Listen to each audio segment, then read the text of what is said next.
All right, thanks to everybody who's been watching these video blogs. Just want to clarify something. I had Boars 911 put a sort of snarky comment on the last video blog saying, hey, I asked you a question, I gave you detail, and you didn't even answer my question. Thanks a lot. And to be honest with you, I get literally hundreds of emails each week from people and all these YouTube notifications, and that's the reason why I'm asking people to ask the question on Facebook. Everybody has a Facebook account. You can go to Motormouth Canada. First of all, like it, then you'll get notifications in your Facebook feed when videos are out and all that sort of stuff. But what I want you to do is ask the question there, because everything is in one place for me. If you ask a question on one video and another question on another video, I've already up to, this will be the 22nd video blog. I'm not going to go through 22 videos and find all the pertinent questions. Please put them all on Facebook. If you want to do it at Twitter, you can do that as well, at Driving with Zack. But Facebook, Motormouth Canada, like it, and it seems to be the easiest way for most people because everybody does have a Facebook account. All right, so I will get to your question, even though you were kind of a little rude. It says, I currently drive a 335 X-Drive E90 sedan, 2011, family of 4, wife with 2 kids. I really like the handling of the BMW, amazing steering feel, but I'm also considering an S4, an Audi S4. People say to me it's better in every way, like more powerful and better handling, but the steering is so-so. What's your personal opinion? Which one would I choose? Please, no Mercedes-Benz. I'm from Montreal and I drive 20,000 kilometers a year. Well, you know what? I would stick with the BMW. There's nothing wrong with Audi. They compete pretty much on handling and on price point. But you know what? I think that the inline 6-cylinder turbocharged engine that's in the BMW 335 is probably one of the best engines that's on the market right now. The supercharged 6-cylinder that's in the Audi S4 is not really as, well, you know what, if you look at horsepower stats and what have you, and people are going to compare them both. But in my opinion, I think that the BMW engine is probably more dynamic to drive, and I just love the handling of that car. And the people are saying to you that the steering is so-so. I own an Audi right now. I've owned many BMWs, and I'm here to tell you, Audi hasn't dialed in their steering feel the way BMW has. There's not even any comparison in my opinion.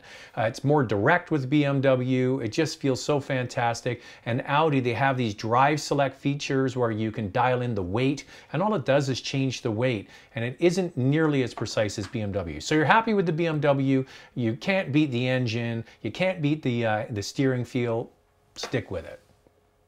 All right, on the last video blog, I gave some advice to a young guy in his mid-20s. I'll recap the story.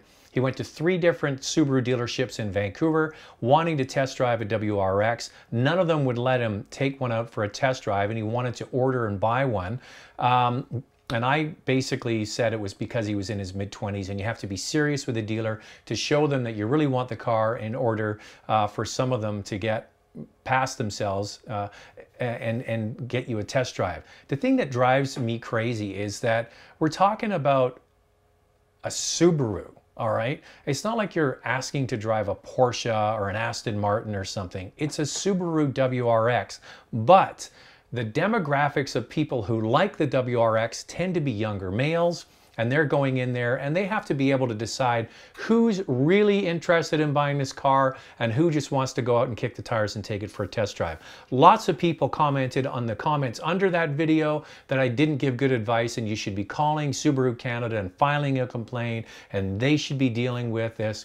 The reality is, these are Subaru dealers. They're independent business owners. They run their business the way they want to. If they get a 20-something kid coming in off the street and they don't think that he's really interested in buying the car, that's the individual dealer's decision and choice. They're going to live and die by that decision. Sure, you can call Subaru Canada and say, they didn't let me take it for a test drive. But at the end of the day, it's an independent business that they're running. So I think my advice is sound. If you want to call Subaru and file a complaint, knock yourself out. But the reality is you have to go in there and show that you really are interested in buying the car instead of going in there and maybe not looking the part, which is a big part of it.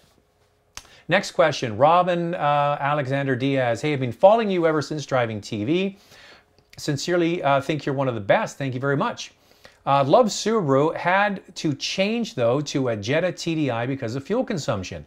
I know the diesel models exist for Subaru elsewhere. Why not in Canada? Love my TDI, by the way. Continue your great work and count on me to like what you put on the web. That's a big thing for me, actually. If you can like the videos when they go on YouTube here, or go over to Facebook and do the same thing, that really helps a lot. All right, so a couple of things.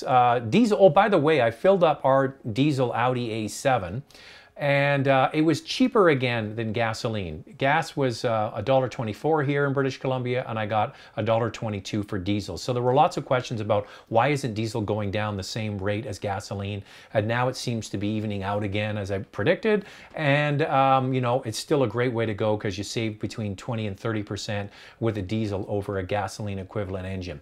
So the question is, why has Subaru not brought in their diesel products that they have in other parts of the world? And it's really quite simple. The Germans have invested so heavily in diesel technology. They have continued to evolve a technology that needs to take the pollution out of the tailpipe emissions. And they've done that with all kinds of tricks like urea injection after burning the exhaust and all sorts of different things they do. Other manufacturers have not invested in that technology, and they're probably looking at it and thinking it's going to cost us a lot of money to get these diesel engines into the marketplace. How many are we going to sell? You got to remember, Canada is not a big market. It's a very small market in the worldwide scenario. The United States really has to say, we want it, we'll take diesel, if you produce it, we'll market it. And they really don't think that they have much of a market for diesel down in the United States.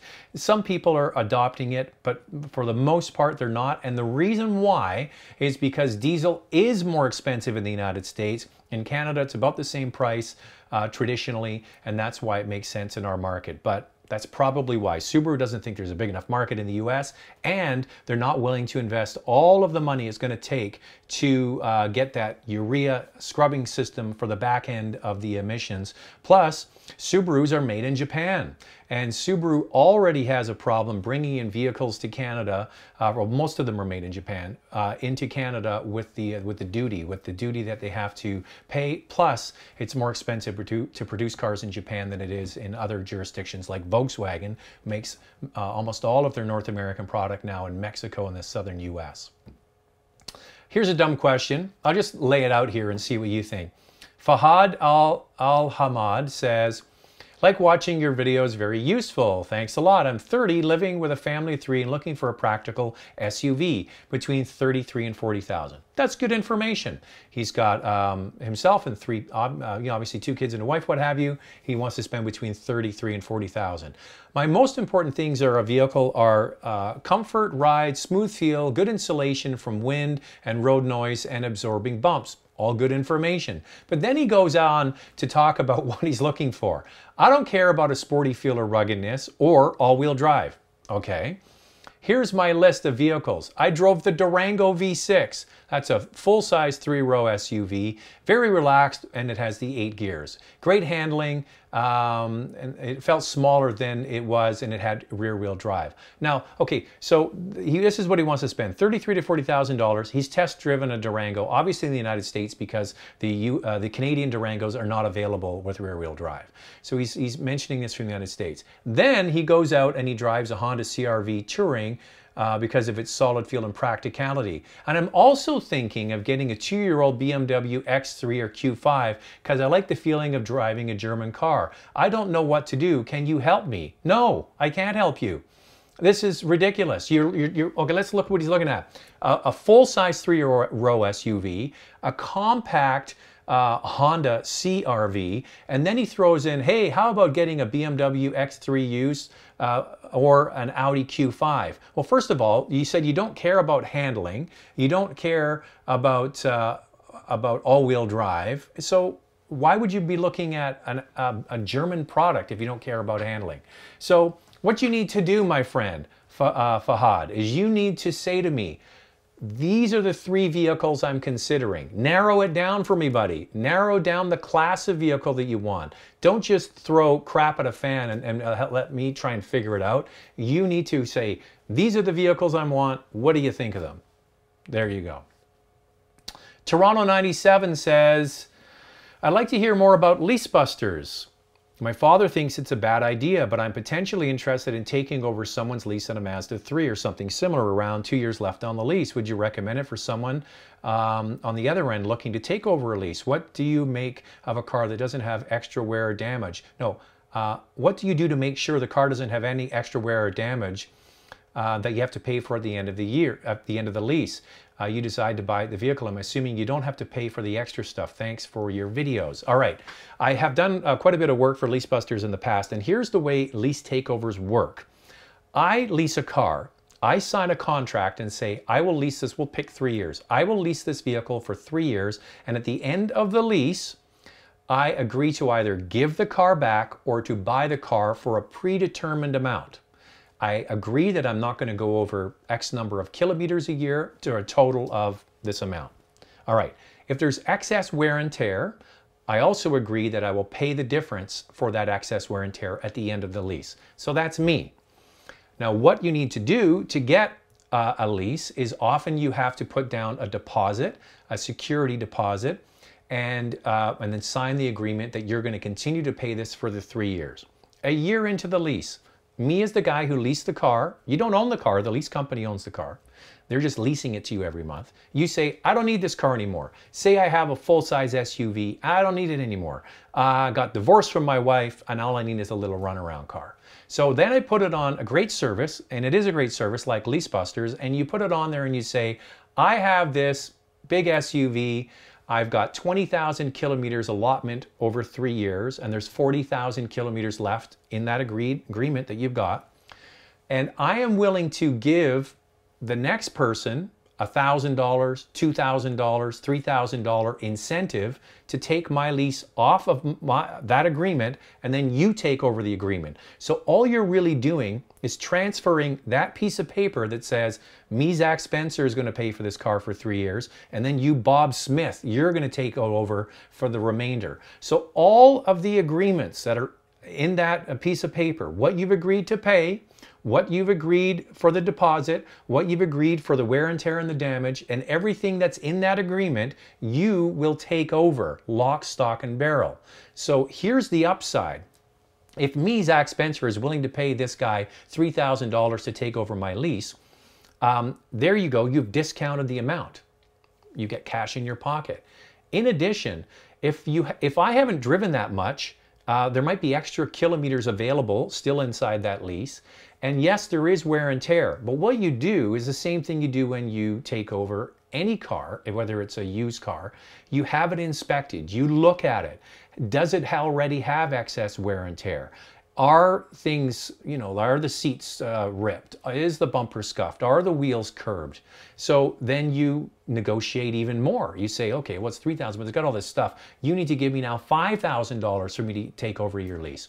But keep in mind, you're going to have to pay for that or get it fixed before the vehicle goes back. So leasing is a great way to get a vehicle that someone has to get out of. They're typically going to pay you an incentive to do it. You might be able to get extra kilometers per year because the person that had it originally hasn't used very many of them. And here's the bonus. Whatever has been deposited on that vehicle at the end of the lease and is going to be returned to the person that holds the lease. So I signed the agreement and I gave a deposit of $4,000. The person that takes over that lease gets the money back, not me. So what you're doing is you're taking an agreement, a contract, and you're signing that contract over to somebody else. And that's how a lease takeover works in general terms. So hopefully that helped. And if you're ever interested, yeah, Leasebusters is a good service. Go on there and look for cars and you can find some great deals. You can find a car that's got lots of kilometers left. Somebody's going to pay you to take it over, and it has a security deposit that the next person will get back at the end of the lease. Hopefully I explained it. Once again, make sure you get the questions in. Facebook seems to be the one that everybody likes. Go to Motormouth Canada, like the page, You'll get the feeds and you can ask questions there. That's it. That's all. I'm off to China next weekend. I'm going to do another video of our car, our Audi A7 this week. So look for that. Talk to you soon.